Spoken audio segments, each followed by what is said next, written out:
Hey everyone, welcome back to my YouTube channel. Today I'm going to show you how to use triads when improvising on the guitar.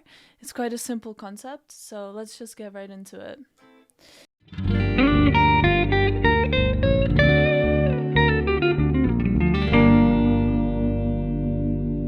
Okay, so the first thing that we're going to do is pick a diatonic chord progression. To make it easy, we'll do it in A minor. So let's say A minor, D minor, E minor, back to A minor, right? Very simple.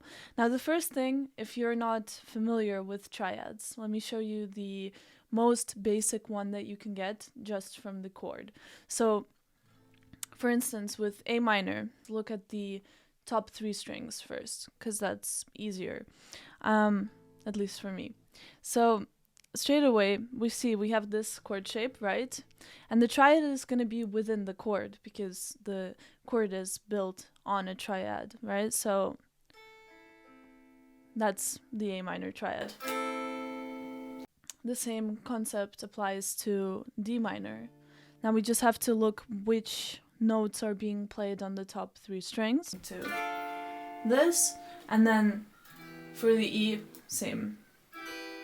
Because it's the same shape, it's the same shape. Wow.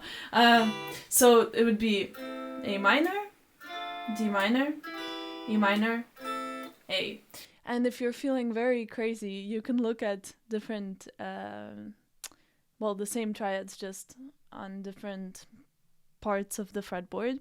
The easiest one for me in terms of A minor is here. And there's also this one here. And there's also obviously a lot of first inversion and second inversion, but we're not going to get into that.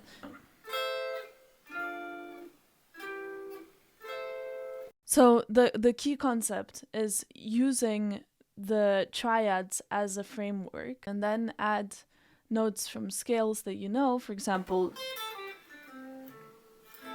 the A minor pentatonic, right? So let me demonstrate a little bit so you get an understanding of the sound that I'm trying to go for. So let me quickly loop this chord progression on my looper. Alright, let's try this, yeah, with some minor pentatonic.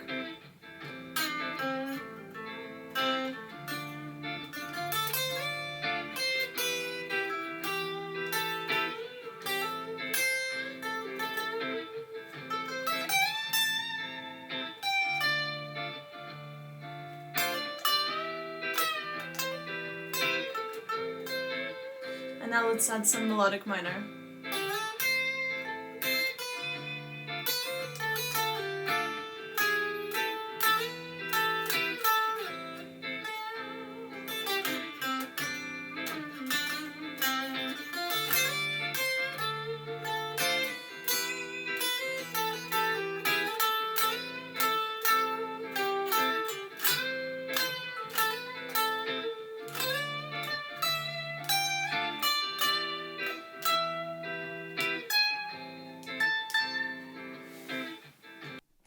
Okay, so I hope that kind of made sense. I was essentially just using the triads as a framework, and you probably noticed that once I started getting into the improvisation a little bit more, I was using the triads less, but I always had them in mind and always remembered the guide tones, or at least the root notes, and tried to follow them in order to make it sound good. At some point I did this thing during the E to the A, and that's just melodic minor.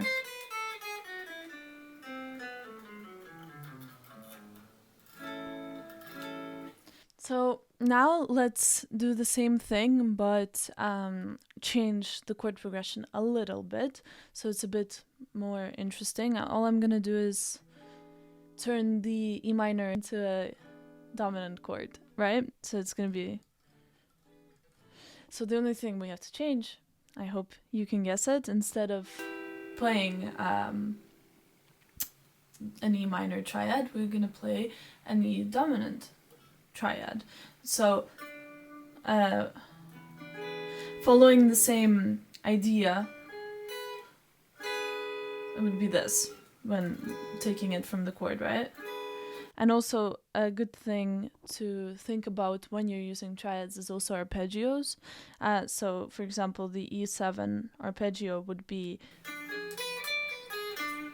so that's something cool to add instead of just playing. You could go.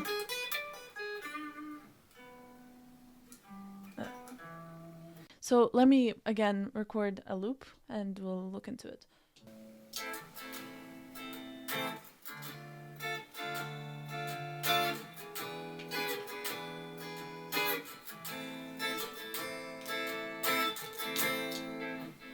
So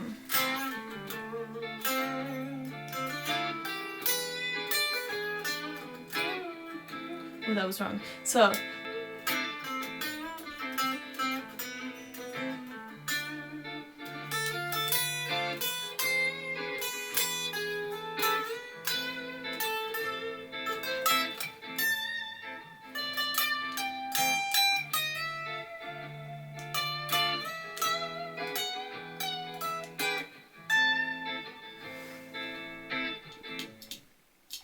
So yes, I hope this gives you an idea of kind of how to use triads, how to find triads, and how to use them in your improvising.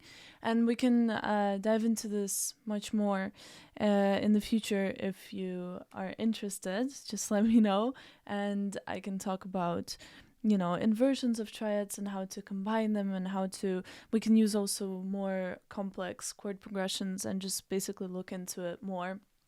This was kind of like a 101 on triads a little bit. So yeah, I think that's pretty much it for today's lesson. If you want more stuff like this, I also have a lot of lessons and content on my Buy Me a Coffee page, if you want to check that out. So yeah, I hope this was useful. Let me know if you have any questions or if you want me to explain something in another video.